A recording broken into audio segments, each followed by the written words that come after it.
My name is Deja and I am a real estate agent in Massachusetts, and I help people buy, sell, and rent successfully. Here is everything that I wish I would have known or that people would have talked about prior to becoming a real estate agent, and here's what they don't talk about or don't tell you about. So here's 5 things. Number 1, real estate is extremely competitive. I didn't really understand how the brokerage worked. I'm gonna put my chair up. I didn't understand how the brokerage worked prior to becoming a real estate agent. But how it works is you have a broker who's the queen bee of the hive, and then you have real estate agents who are the worker bees.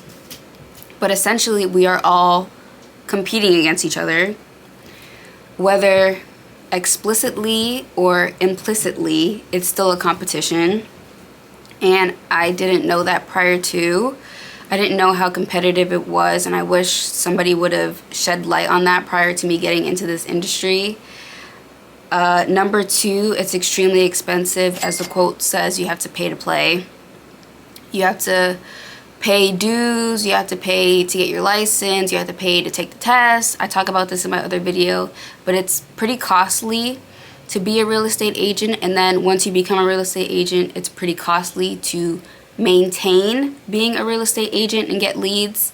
I was looking on a website recently and it costs about $500 for the year for leads, and there's no guarantee that they will get to the closing table, but you're spending the $500 up front. So I think that's absurd, but also that's the name of the game that people don't often talk about. Number 3, you will get taken advantage of. I'm looking at my brain dump book. You will get taken advantage of if you don't have strong boundaries. And what I mean by that is people think that their time is more valuable than yours. They think that they are more important than you, and I'm not talking about clients. It could be an agent will call you up and say, hey, can you cover this showing for me? That'll happen one time. Then it'll happen again.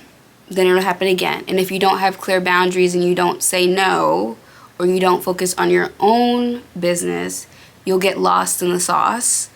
Also, sometimes people will ask you things just because they want to live their life, and they assume that you don't have a life or their life is more important than your life. So if you don't have clear boundaries, you'll be drowning in real estate, and they're living their life. So that's really important to note. If you don't have clear boundaries, you will get eaten up in this industry. Number 4, you may have to learn as you go, which is something that I didn't know. I thought it was like other jobs where you just show up and they provide you with the clients and you provide a service. No, you literally have to go figure it out for yourself sometimes if you don't have good mentorship or if you're not being taught that's helpful to you. But that's just something to note. Number 5, I'm convinced that a lot of agents are in credit card debt rather than what they want to show you. So people see the glitz and glam of real estate. They see the cars. They see, I made $1 million my first year. But really, they don't know like what happens behind the scenes. I often compare the first year to the pursuit of happiness, because it's kind of like getting it out of the mud, like humble beginnings, I like to call it. And I'm convinced that people like to show you the highlights rather than what they had to do to get the highlights, or if those highlights are even real.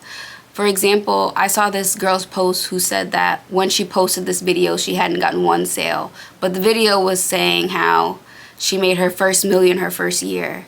So I feel like people use the term manifesting to kind of lie to the general public or to get clients, but that's just something that's not talked about, but it's prevalent in real estate. People are saying, I made $5 million my first year, but that's not true. Or if it's true, there's hidden things that they're not discussing. So I kind of sped through this because, again, this is my second time recording this video because I recorded it the first time in complete slow motion. But I hope this is helpful. I think it's important to pull back the curtain with real estate, because people assume that once you get into real estate, you're gonna make $1 million your first year, and that's just not everyone's reality. It could be some people's reality. Definitely wasn't my reality. So again, my name is Deja. I'm a real estate agent in Massachusetts, and I help people buy, sell, and rent successfully.